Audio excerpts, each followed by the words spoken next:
bagaimana Allah memperingatkan manusia, orang-orang kafir itu dan orang-orang yang belum beriman itu di dalam Al-Quran, ada beberapa hal yang diingatkan. Pertama adalah peringatan tentang hari kiamat dan azab di hari akhir.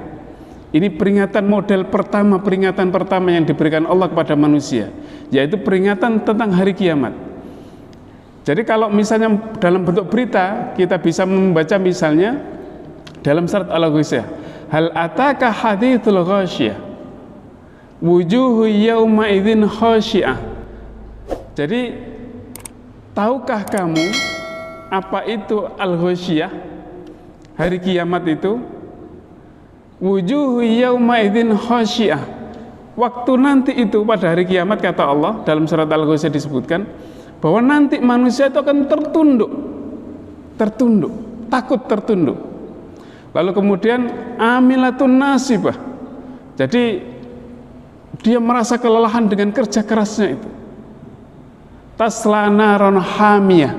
Maka manusia pada saat itu akan dimasukkan ke dalam api yang sangat panas. Tusqa min ainin aniyah. Lalu kemudian diberi minum dari air yang sangat panas pula.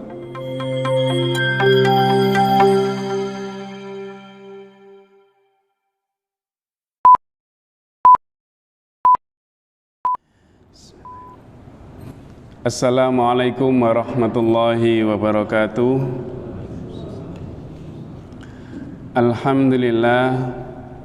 Alhamdulillahilladzi khalaqal mauta wal hayata liyabluwakum ayyukum ahsanu amala. Asyhadu an la ilaha illallah wahdahu la syarikalah wa asyhadu anna Muhammadan abduhu wa rasuluh la nabiyya ba'dah. Allahumma salli wa sallim wa barik ala nabiyyina Muhammadin wa ala alihi wa sahbihi wa mawalah. Qala Allah Ta'ala fi kitabihil karim, a'udzu billahi minasy syaithanir rajim. Bismillahirrahmanirrahim. Alhamdulillahilladzi anzala ala abdihil kitaba wa lam yaj'al lahu 'iwaja. Qayyiman liyundhira ba'san syadidan min ladunhu wa yubashshiral mu'minina alladzina ya'maluna as-solihat anna lahum ajran hasana makithina fihi abada. Jamaah salat subuh yang dirahmati Allah, ada banyak hal yang bisa kita lakukan ketika kita mensyukuri nikmat Allah. Bisa dengan mengucapkan alhamdulillah dari mulut kita, dari lisan kita, tetapi bersyukur itu juga bisa kita lakukan dengan amal perbuatan sehari-hari. Maka yang perlu kita lakukan untuk menjadi orang yang bersyukur adalah bahwa kita perlu mencari inspirasi, mencari ilham supaya apa yang kita lakukan di dunia, apa yang kita lihat dengan orang lain, dengan kenyataan yang kita alami dalam sehari-hari itu bisa memberikan inspirasi dan menguatkan kita untuk bersyukur kepada Allah. Saya ingat kisahnya, ceritanya Pak A.R. Fakhrudin. Pak A.R. Fakhrudin itu suatu saat diundang oleh sebuah pimpinan ranting di Purwodadi. Jadi ketua PP Muhammadiyah, Pak A.R. Fakhrudin, ketua terlama dalam Muhammadiyah, dia menjabat selama 30 tahunan menjadi ketua PP Muhammadiyah, dan dia sangat merakyat. Dari Jogja ke Purwodadi tidak diantarkan oleh mobil pribadi atau mobil kantor, tetapi dia naik bis dari Jogja, Solo Purwodadi. Maka suatu saat ketika sudah nyampe di rumah, Pak A.R. menjelang maghrib nyampe di Purwodadi, lalu kemudian Pak A.R. dipersilakan untuk mandi dulu, istirahat sebentar. Setelah itu ke masjid, sholat maghrib, dan berbincang-bincang dengan jamaah di masjid yang dimiliki oleh pimpinan ranting itu sampai isya. Setelah isya baru kemudian pulang. Pada saat pulang dijamulah makan malam habis isya itu. Maka kemudian tiba-tiba tuan rumah datang waktu saat sedang makan itu. Ibunya bilang, mohon maaf Pak HR, masakannya kurang garam. Nah, karena ternyata ibunya lupa nggak diberi garam. Apa katanya Pak HR? Ya alhamdulillah, kebetulan kalau banyak garam takut darah saya naik, darah saya tinggi. Setelah itu pengajian. Habis pulang dari pengajian, Pak HR dipersilakan untuk tidur. Kebetulan kamarnya yang dipakai tidur istirahat oleh Pak R itu, kamarnya lampunya redup. Ternyata kecil, tidak besar, maklum di desa. Maka sang tuan rumah bilang lagi, mohon maaf Pak R, lampunya itu tidak terang, tidak seperti biasanya, karena kami belum sempat menggantinya. Lalu Pak R mengatakan, enggak apa-apa, kalau terang malah saya enggak bisa tidur, katanya. Masih bilang lagi ke tuan rumahnya, mohon maaf Pak HR, dipanya enggak ada, adanya cuma kasur tipis yang ada di bawah, katanya. Ini kan sudah luar biasa lagi. Maka apa Pak HR bilang, enggak apa-apa, alhamdulillah, kalau tidur di dipan malah saya takut jatuh ke bawah, katanya. Ini Pak HR, artinya bahwa selalu ada inspirasi untuk bersyukur kepada Allah, mencari hikmah dari apa yang kita alami dengan hidup ini. Gak enak kita ambil hikmahnya, kita menjadi orang yang bersyukur. Tapi kalau ini kurang, nah itulah nanti kita menjadi orang-orang yang kufur. Sekali lagi, semoga di pagi hari ini kita bisa mencari inspirasi untuk bersyukur kepada Allah Subhanahu wa Ta'ala. Bapak Ibu jamaah salat subuh yang dirahmati Allah, Surat Al-Kahfi itu terdiri dari 110 ayat. Kalau kita kaji setiap hari satu ayat, maka kurang lebih kalau setiap hari, maka kita butuh waktu kurang lebih 3 bulan untuk mengkaji per ayat dalam satu hari. Kalau 1 bulan satu ayat, maka kita butuh kurang lebih 110 bulan untuk sampai selesai pada selesai di akhir surat. Sebenarnya pernah ini disampaikan di Masjid Ahmad Dahlan selama 2,5 tahun setiap minggu, dan itu baru mencapai ayat 55 itu 2,5 tahun dapatnya, belum selesai sampai 100, baru separuhnya itu. Jadi kita mengkaji pelan-pelan tentang surat Al-Kahfi yang sering kita baca setiap malam Jumat atau di hari Jumat ini. Nah, pagi ini kita masuk pada surat yang kedua, ayat yang kedua, yaitu yang berbunyi A'udzubillahi minasyaitonirrajim qayyiman liyundzira ba'san syadidan min ladunhu wa yubashsyiral mu'minina alladzina ya'malunas sholihat annalahum ajran hasana. Ayat yang ketiganya makithina fihi abada. Di dalam ayat yang kedua ini ada 2 hal yang bisa kita tadabburi, yang bisa kita maknai, yang bisa kita kaji bersama. Yaitu pertama, yundhiro, andharo yundhiru, indharon. Dan yang kedua adalah yubashiru, satu peringatan dan satu adalah kabar gembira. Jadi Al-Quran memiliki 2 fungsi ini, salah satunya yaitu fungsi sebagai peringatan bagi manusia dan juga sebagai kabar gembira kepada orang-orang yang beriman. Nah, kita awali dulu dengan qayyiman. Qayyiman itu kalau dalam tafsirnya yang diterbitkan oleh Departemen Agama itu diartikan dengan bimbingan yang lurus. Qayyiman berasal dari asal kata qoma yaqumu. Qoma yaqumu atau aqoma yuqimu. Jadi artinya adalah lurus, tegak lurus. Makanya kalau di dalam mau sholat kita diingatkan aqimu sufufakum watarassu. Aqimu sufufakum, luruskan barisannya, safnya diluruskan. Watarosu, dan rapatkan. Sebenarnya bukan rapatkan, tapi saling merapatkan. Salinglah merapatkan. Karena apa? Karena tarosu itu memakai wazan tafa'ala yatafa'alu. Jadi saling, sama seperti ta'awana yata'awanu, ta'awanu alal birri wat taqwa. Salinglah tolong menolong. Jadi kalau sudah tarosu, mestinya saling merapatkan satu sama lain. Bukan dirapatkan lagi, tapi sudah saling merapatkan. Nah, aqimu itu adalah luruskan. Qayyiman, bimbingan yang lurus. Sama ketika kita mengatakan mendirikan sholat. Jadi kalau sudah mendirikan sholat itu, pertama secara fisik kita lurus, tegak, lalu kemudian hati kita juga lurus menghadap kepada Allah. Itu artinya mendirikan sholat. Kalau pakai kata qoma yakumu atau aqoma yuqimu. Nah, bimbingan yang lurus ini memang diberikan kepada manusia. Al-Quran diberikan kepada manusia, kepada seluruh makhluk Allah, dan terutama manusia.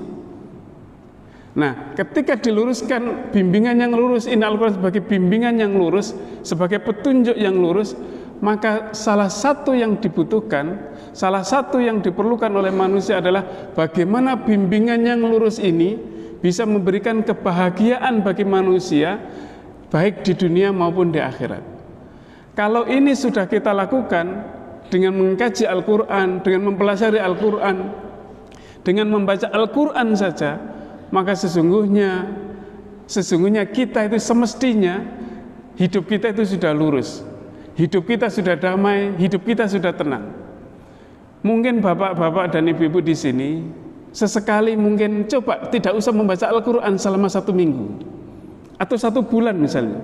1 bulan terlalu lama, 1 minggu, atau membaca Al-Quran itu yang biasanya 1 hari 1 juz, yang biasanya 1 hari 5 lembar atau beberapa, tidak usah membaca Al-Quran dulu. Rasakan bedanya antara tidak membaca Al-Quran dengan ketika membaca Al-Quran. Maka biasanya ada kegalauan yang muncul ketika seseorang itu yang biasa membaca Al-Quran dengan tidak membaca Al-Quran. Orang yang biasa membaca Al-Quran sehari 1 juz saja, itu biasanya kadang-kadang, lalu kemudian besoknya sampai selama tidak membaca 1 hari 1 juz, maka bedanya akan beda. Rasanya beda di hati itu, pikirannya juga beda. Nah, maksud saya ini kalau tidak diketahui, tidak kita rasakan, maka kita tidak tahu rasanya bagaimana bimbingan yang lurus bagi manusia.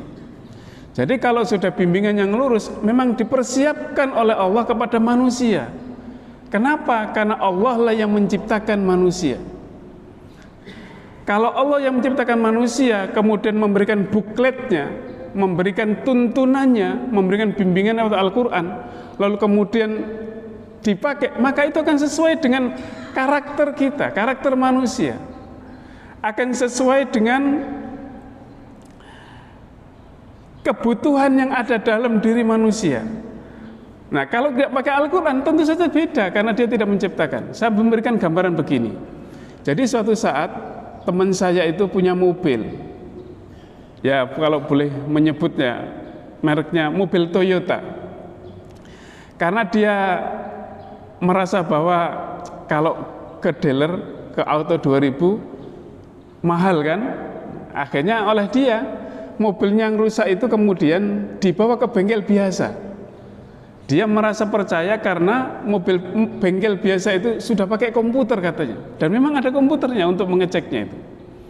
Maka dibawalah ke bengkel biasa itu yang menurut dia sudah canggih. Pada saat dibawa itu mobil selesai, enak dipakai.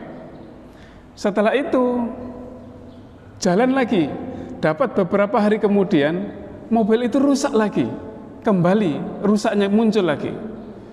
Maka kemudian karena dia kemudian berpikir coba ke bengkel yang lain, dibawa ke bengkel yang lain, enak saat itu, dibawa kembali beberapa kilometer rusak lagi. Maka kemudian tidak ada jalan lain, kemudian dia dibawalah mobilnya itu ke Auto 2000.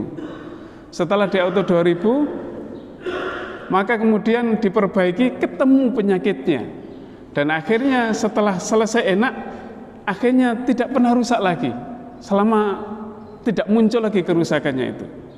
Jadi artinya apa? Bahwa kalau seseorang itu memberikan petunjuk, memperbaiki sesuatu, kembalikan kepada yang menciptakannya. Kalau tidak dikembalikan kepada yang menciptakan, ya orang tidak tahu di dalamnya bagaimana, orang tidak tahu karakternya bagaimana, tidak tahu ciri khususnya bagaimana. Nah, ini yang kemudian muncul dalam persis seperti Al-Quran dan manusia. Jadi kalau seseorang manusia ingin bahagia, ingin hidupnya lurus, ingin sesuai dengan karakter dan jiwanya, jiwa manusia, maka seseorang harus kembalikan kepada Al-Quran. Nah, inilah maksudnya qayyiman sebagai bimbingan yang lurus bagi manusia. Nah, selanjutnya setelah qayyiman adalah liyundhira ba'san syadidan min ladunhu. Jadi Al-Quran itu, kalau liyundhira itu adalah artinya untuk memperingatkan. Jadi memperingatkan kepada manusia, memperingatkan orang-orang kafir dan manusia pada umumnya, terutama yang belum beriman. Peringatannya nanti macam-macam. Peringatnya dengan apa? Ba'san syadidan, yaitu dengan siksa yang pedih, siksa yang sangat pedih. Syadidan itu yang sangat pedih. Min ladunhu, yaitu dari sisi Allah saja. Jadi kata-kata ladun, min ladunhu, ini kita bisa bandingkan dengan ayat berikutnya. Di dalam surat Al-Kahfi ini ada dua. Pertama adalah doa Ashabul Kahfi. Faqalu Rabbana atina min ladunka rahmah. Nanti di belakang ada bagaimana ilmunya Nabi Khidir itu juga pakai min ladunhu. Jadi ladun itu adalah sesuatu yang tidak terbayangkan oleh manusia.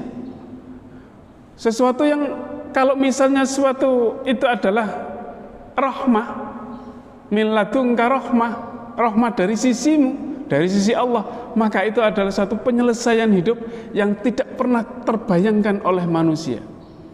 Jadi kalau kita misalnya setelah sholat malam, kita dianjurkan untuk berdoa, Rabbi adkhilni mudkhala sidqin wa akhrijni mukhraja sidqin waj'alni min ladunka sultanan nasira. Jadi kalau sudah manusia orang yang beriman lalu menjalankan sholat malam, itu yang diminta adalah waj'alni min ladunka sultanan nasira. Dan jadikanlah dalam diri kami, dan jadikanlah engkau ya Allah bagiku min ladunka sultanan nasira. Hanya Allah yang menjadi penolong dan pelindung belaka.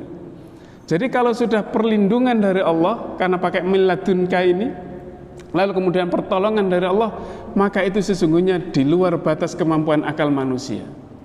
Makanya ketika Ashabul Kahfi itu berlindung kepada Allah, min ladunka rahmah, itu adalah satu rahmat yang hanya dari Allah saja. Akhirnya ditidurkan selama 309 tahun. 300 itu menurut kalender Masehi, kalau 309 itu menurut kalender Hijriah. Jadi Allah menyebutnya 300 tahun dan 9 tahun. Nah, kita kembali kepada sini, kepada andhara yundhiru. Jadi andhara yundhiru itu adalah peringatan. Dalam kamus Al-Ma'ani disebutkan bahwa andhara itu artinya bisa disamarkan, bisa sembunyi-sembunyi atau memberi peringatan. Jadi andhara itu pada dasarnya dalam kamus Al-Ma'ani itu disebutkan pada dasarnya adalah sesuatu yang dilekungkan untuk diluruskan. Jadi kalau misalnya beloknya ke atas, seandainya besi itu beloknya ke atas, maka dia dibelokkan ke bawah agar nanti akhirnya pada menjadi lurus. Jadi sangat keras artinya sebuah peringatan kalau sudah memakai kata-kata andhara yundhiru itu menurut tafsir Al-Ma'ani. Dalam Lisanul Arab, Ibnul Munzir mengatakan bahwa andhara yundhiru indharon, peringatan itu artinya adalah menginformasikan sesuatu sambil menakut-nakuti. Nah, ini andhara yundhiru itu. Lalu sementara itu Raghib Al-Isfahani dalam Al-Mufradat itu memberikan memaknai bahwa andhara yundhiru adalah memberikan berita yang disertai dengan upaya menakut-nakuti. Ini menurut beberapa para ulama tafsir atau yang menyusun beberapa kamus terkait dengan kata-kata andhara yundhiru itu. Nah, Bagaimana Allah memperingatkan manusia, orang-orang kafir itu dan orang-orang yang belum beriman itu di dalam Al-Quran, ada beberapa hal yang diingatkan. Pertama adalah peringatan tentang hari kiamat dan azab di hari akhir. Ini peringatan model pertama, peringatan pertama yang diberikan Allah kepada manusia, yaitu peringatan tentang hari kiamat. Jadi kalau misalnya dalam bentuk berita, kita bisa membaca misalnya dalam surat Al-Ghasyiyah, hal ataka hadithul ghasyiyah wujuhu yawma idzin khasyiah. Jadi tahukah kamu apa itu al-ghasyiyah, hari kiamat itu? Wujuhu yawma idzin khasyiah.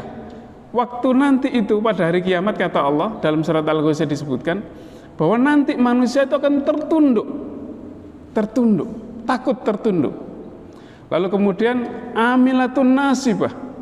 Jadi dia merasa kelelahan dengan kerja kerasnya itu. Tasla naron hamiyah. Maka manusia pada saat itu akan dimasukkan ke dalam api yang sangat panas. Tusqa min ainin aniyah. Lalu kemudian diberi minum dari air yang sangat panas pula. Jadi laisa lahum ta'amun illa min dhari. Dan pada hari itu tidak ada makanan kecuali dari makanan yang berduri.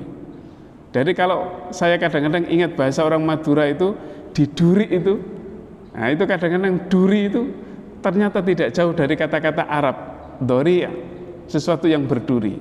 La yusminu wa la yughni min ju', yang tidak memberikan, menghilangkan rasa haus dan juga tidak bisa menghilangkan rasa lapar. Jadi ini adalah salah satu model berita atau informasi yang diberikan Al-Quran yang sebagai peringatan untuk menakut-nakuti orang-orang kafir atau orang-orang yang belum beriman. Yang kedua, peringatan di dalam Al-Quran itu adalah peringatan tentang azab di dunia. Jadi dalam Al-Quran surat Fussilat ayat 13 disebutkan, fa in a'radu faqul andzartukum sa'iqatu mithla sa'iqati 'adi wa thamud. Jadi maka jika saja mereka itu berpaling, kata Allah, fakul, maka katakan wahai Muhammad, andzartukum sa'iqah, maka aku telah memperingatkan kamu dengan petir. Jadi petir itu sesungguhnya yang diberikan kepada kita itu adalah bagian dari peringatan Allah kepada kita. Mithla sa'iqati 'adi wa thamud. Jadi seperti petir yang pernah diberikan, yang diingatkan kepada kaum 'Ad dan kaum Tsamud. Jadi petir yang diberikan Allah ini adalah dalam bentuk peringatan Allah di dunia. Jadi saya ingat kalau anak-anak saya di sekolah itu, kalau sudah musim hujan berat, maka kemudian kalau sudah ada petir, itu biasanya mereka kadang-kadang menutup telinganya. Persis yang seperti yang diceritakan Allah di dalam surat Al-Baqarah di ayat-ayat yang pertama itu, di awal-awal surat Al-Baqarah. Jadi ketakutan pasti ada. Maka kalau kita terus kemudian menuruti itu, maka kita akan takut. Tapi kalau kita kemudian berdoa kepada Allah, tentu insya Allah Allah juga akan melindungi kita. Salah hal lain yang kemudian diingatkan oleh Allah kepada kita, bagian dari peringatan adalah ayat yang sering kita baca tentang syukur. La in syakartum la azidannakum wa la in kafartum inna adzabi lasyadid. Jadi kalau orang bersyukur itu Allah akan menimbahkan nikmatnya. Tetapi orang yang kufur maka dia akan mendapatkan inna adzabi lasyadid. Sesungguhnya azabku, kata Allah, itu sangat pedih katanya. Sangat dahsyat. Maka orang yang bersyukur di dunia itu azabnya bukan hanya orang yang kafir di dunia, mengkufuri nikmat Allah itu bukan hanya ketika saat di akhirat saja, tetapi saat di dunia. Orang yang tidak bersyukur itu hatinya kemerungsung. Orang yang kufur tidak bersyukur itu biasanya hidupnya sering tidak tenang karena keinginannya begitu banyak. Maka itu sesungguhnya bagian dari ketidakkebahagiaan seseorang dengan ketika dia tidak mensyukuri nikmat Allah. Lain kalau orang bersyukur nikmatnya enjoy aja. Seperti tadi yang di ceritanya Pak Yai A.R. Fakhruddin tadi itu. Jadi enak, enjoy saja karena dari rasa syukur itu. Dan yang ketiga adalah bahwa peringatan Allah itu disampaikan melalui nama-nama Allah, asma wa sifah dan sifat Allah. Jadi kalau misalnya kita diingatkan innallaha sami'un alim misalnya, bahwa sesungguhnya Allah itu maha mendengar lagi maha mengetahui, maka itu sesungguhnya adalah bagian dari peringatan Allah kepada kita bahwa Allah itu mendengar apa yang kalian bicarakan, bahwa Allah itu mengetahui apa yang kalian lakukan. Nah, itu kata Allah begitu. Kalau ini yang menjadi kesadaran dalam hidup kita, maka ini sesungguhnya akan menjadi peringatan bagi kita, dan kita akan selamanya menghadirkan Allah di dalam kehidupan kita. Kalau ini sudah kita lupakan, maka kemudian kita juga akan melupakan Allah juga, dan hidup kita tidak akan lurus, tidak akan qayyiman. Nah, inilah peringatan model yang ketiga. Nah, ada beberapa kata-kata selain kata andzara yundhiru di dalam Al-Quran yang dalam bentuk peringatan. Yang pertama adalah bahwa Al-Quran itu memakai kata-kata laknah. Laknah itu adalah bagian dari peringatan Allah kepada kita. Jadi bukan hanya andzara yundhiru indzaron, tetapi juga memakai kata-kata laknat. Di dalam surat Al-Baqarah, innalladzina yaktumuna ma anzalna minal bayyinati wal huda mim ba'di ma bayyanahu lin-nasi fil kitab ulaika yal'anuhumullahu wa yal'anuhumul la'inun. Jadi orang-orang yang menyembunyikan petunjuk Allah sesudah dijelaskan oleh Allah, maka mereka akan dilaknat oleh Allah dan dilaknat wa yal'anuhumul la'inun, dan akan dilaknat oleh semua makhluk Allah. Ini peringatan. Di dalam surat berikutnya, ayat berikutnya, innalladzina kafaru wa matu wa hum kuffar ulaika alaihim laknatullah ulaika alaihim laknah. Jadi seseorang, katanya orang-orang yang kafir lalu kemudian mati dalam keadaan kafir, maka dia akan mendapatkan laknat Allah wal malaikati wan nasi ajma'in. Jadi laknat dari para malaikat dan laknat dari manusia yang lain juga. Jadi ini adalah kata-kata peringatan selain andzara yundhiru dengan memakai kata-kata laknat. Yang kedua, ada ukuran kata lain yang digunakan untuk sebagai peringatan bagi manusia adalah dengan menggunakan kata-kata wailun. Wailun likulli humazatil lumazah. Maka celakalah orang-orang yang mengumpat dan mencela itu.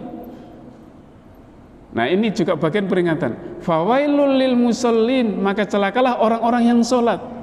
Bagaimana orang-orang yang sholat bisa celaka?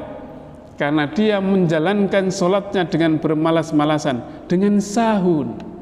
Yang kedua adalah karena yuraun, karena dia berbuat riak dengan sholatnya. Dan yang ketiga, orang sholat tetapi tidak pernah punya perhatian terhadap orang-orang yang membutuhkan pertolongan. Jadi ini yang kedua. Yang ketiga adalah bahwa Allah itu memperingatkan manusia dengan janji neraka dan azab kepada orang-orang munafik, kepada orang kafir, kepada orang-orang yang mensekutukan Allah, kepada orang-orang musyrik. Ini yang ketiga. Dan yang keempat adalah ketika Allah sudah memberikan larangan keras atas suatu keyakinan yang salah, suatu perbuatan yang salah, maka itu adalah bagian peringatan Allah kepada manusia atau kepada kita semua.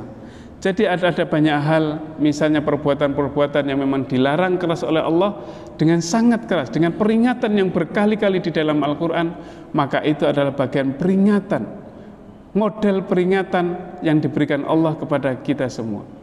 Nah, sampai disinilah kita mengkaji, kita mencoba mentadaburi makna liyundhira itu. Liyundhira ba'san syadidan min ladunhu. Insyaallah pada pertemuan berikutnya kita akan membahas tentang wa yubashshirul mu'minina alladzina ya'maluna sholihat annalahum ajran hasanah. Kita akan mencoba mengkaji tentang bagaimana sesungguhnya kabar gembira itu kepada kita. Di akhir nanti, bahwa kita juga akan membahas bagaimana kabar gembira itu juga merupakan suatu peringatan, atau peringatan itu juga merupakan kabar gembira kepada bagi manusia dan bagi orang-orang yang beriman. Semoga yang sedikit ini ada manfaatnya bagi kita, dan kita semakin mendekatkan diri kepada Allah, dan kita bisa menjalani hidup ini senantiasa di dalam bimbingan Allah yang lurus, di dalam bimbingan Allah yang mengantarkan kita kepada ridha Allah baik di dunia maupun di akhirat. Amin amin ya rabbal alamin. Subhanakallahumma wa bihamdika asyhadu an la ilaha illa anta astaghfiruka wa atubu ilaik.